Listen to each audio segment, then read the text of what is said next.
నంది, నరసింహస్వామి శివుడితో ఎందుకు యుద్ధం చేశారు? మా పార్వతీదేవి వాహనమా? నరసింహస్వామి హిరణ్యకశిపుడిని సంహరించిన తర్వాత ఆయనకు ఆగ్రహం తగ్గలేదు.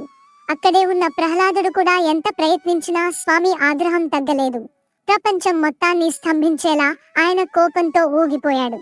మరి శివయ్య ఆపడానికి ప్రయత్నించారా? శివయ్య వీరభద్రుడి అవతారమెత్తి నరసింహస్వామిని శాంతింపచేయడానికి ప్రయత్నించారు. అయినా కూడా నరసింహస్వామి శాంతించలేదు.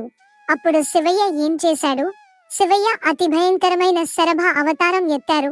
సింహపు తలతో, గ్రద్దరెక్కలతో, పదునైన గోర్లతో, పొడవాటి తోకతో శరభ అవతారం ఉంటుంది.